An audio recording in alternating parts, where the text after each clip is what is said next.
Hi friends, motor plus YouTube ఛానల్కి స్వాగతం. నేను సెబీ రిజిస్టర్డ్ కాదు. నేను చెప్పేవన్నీ కూడా ఎడ్యుకేషనల్ పర్పస్గానే చెప్తున్నాను. దానికి తోడు ఇది మార్కెట్ అయిపోయినటువంటి పోస్ట్ మార్కెట్ ఎనాలిసిస్గా మీరు భావించండి. ఎందుకంటే ప్రీ ఓపెన్ మార్కెట్ ఎనాలిసిస్ చేయడానికి సెబీ అనేటువంటిది ఒప్పుకోదు.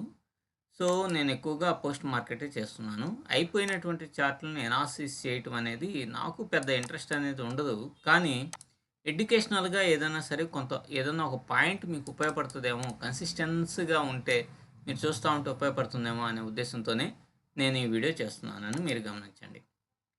మీరు చూడండి, ఈరోజు వన్ డేలో గనక చూస్తే మార్కెట్ అనేటువంటిది ఈ జోన్‌లోనే ఉన్నది.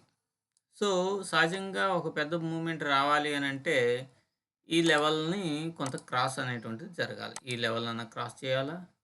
లేదంటే ఈ లెవెల్ అన్న క్రాస్ చేస్తేనే కొంత పెద్ద మూవ్‌మెంట్ అనేది ఉంటుంది. సో ఈ లోపల ఓవరాల్‌గా మార్కెట్ అనేటువంటిది ఇక్కడిక్కడే కన్సాలిడేషన్ అయ్యేటువంటి అవకాశం ఉన్నదనమాట. ఈ కన్సాలిడేషన్ అనేది నిన్న జరగొచ్చు మేబీ 1 ఆర్ 2 డేస్. సో దాంతోటి ఈరోజు ఫ్రైడే కాబట్టి చాలా సెక్యూర్డ్‌గా ట్రేడింగ్ అనేటువంటిది చేశారని అనుకోవాలి. మరొక పాయింట్ ఏంటంటే నిఫ్టీ అనేటువంటిది ఆప్షన్స్‌లో లాట్ సైజు 75 చేశాడు. కాబట్టి ఓవరాల్‌గా ట్రేడింగ్ ఇంతకుముందు ఉన్నంత మూవ్‌మెంట్ అనేటువంటిది ఉండదు. ఇంత పెద్ద స్పైక్స్ ఇట్లాంటివని వచ్చేటువంటి అవకాశం చాలా తక్కువనే అనుకోవాలి. సో 75 క్వాంటిటీ చేశాడు కాబట్టి సహజంగానే రిటైల్ ట్రేడర్స్ కొంతవరకు సైలెంట్ అయ్యేటువంటి అవకాశం ఉంటుంది. దాన్ని పర్టికులర్‌గా వేరే వీడియోలో చూసుకుందాం. సరే, ఇక మన విషయంలోనికి వెళ్తే ఇప్పుడు మనం 5 మినిట్స్ క్యాండిల్‌ని గనక చూసామనుకోండి. చూడండి, మన సహజంగా ప్రీవియస్‌గా స్టాప్ లాస్‌లు ఎక్కడున్నాయి అనేది మనం అబ్జర్వేషన్ చేసుకుంటాం. ఇప్పుడు ఇక్కడ మార్కెట్ స్టార్ట్ అయింది. ఇక్కడ ఉన్నాయి స్టాప్ లాస్‌లు. ఇక్కడ ఉన్నాయి స్టాప్ లాస్‌లు. ఇంకొంచెం చిన్న మొత్తం ఇక్కడ ఉన్నాయి, ఇక్కడ ఉన్నాయి, ఇక్కడ ఉన్నాయి. సో ఈ స్టాప్ లాస్‌ని హిట్ చేయడానికి ఏమవ్వాలి? మార్కెట్ అనేటువంటిది పైకి పోవాలి. ఈడ దాకా పోయిందంటే దీని దగ్గర కూడా ఏదో ఎక్కడో స్టాప్ లాస్‌లు ఇదిగో ఇక్కడ కూడా స్టాప్ లాస్‌లు ఉన్నాయి. సో చాలామంది ఏమనుకుంటారంటే ఇక్కడ ఉన్నది కదా స్టాప్ లాసు, అంత దాకా రాలేదు కదా అని అనుకుంటారు. ఇదేంది? ఇండెక్స్ కదా! అంటే ఈ తక్కువ పాయింట్స్‌ని ప్రీమియం డికే ఉంటుంది కదా! ఇది 1, 2, 3, 3 డేస్ ఫోర్త్ డే కాబట్టి ప్రీమియం డికే ఉంటుంది కాబట్టి కొన్నటువంటి ప్రీమియమ్స్ ఏమవుతాయి? తక్కువైపోతాయి. కాబట్టి వాటిని కూడా స్టాప్ లాస్‌ని హిట్ చేసినట్టుగానే మనం భావించాలి. స్వింగ్ అని అనుకోకూడదు. లేకపోతే స్వింగ్ అయితే ఇక్కడ దాకా రావాలి కదా! సో స్వింగ్‌ని బేస్ చేసుకొని మనం ట్రేడ్ అనేది చేయలేము.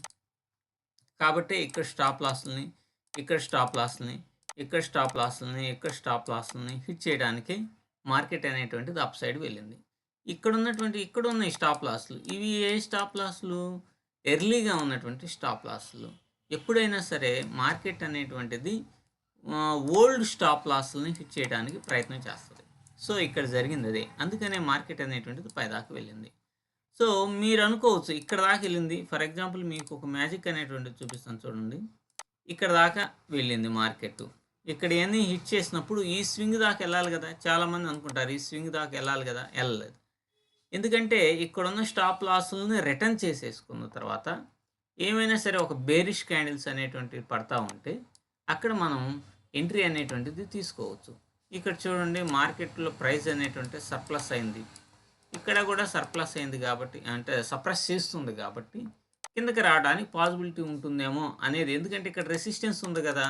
ఈ రెసిస్టెన్స్‌ని ఇట్లాంటి క్యాండిల్స్ కనుక పడితే తీసుకోవచ్చు. ఇన్ కేసు స్ట్రిక్ట్ స్టాప్ లాస్‌ని మెయింటైన్ చేశారనుకోండి, ఇక్కడ పెట్టుకుంటారు స్టాప్ లాస్. ఒకవేళ కొట్టిన తక్కువ పాయింట్లతోటి మీకు స్టాప్ లాస్ హిట్ అయ్యేటువంటి అవకాశం ఉంటుంది. సో పెద్ద లాస్ ఉండదు. అదే గనక టార్గెట్ అనేది దాకా ఉంటుంది. ఇదిగో ఈ లెవెల్ దాకా ఉంటుంది. ఎందుకని ఉంటుంది? ఇదే కదా!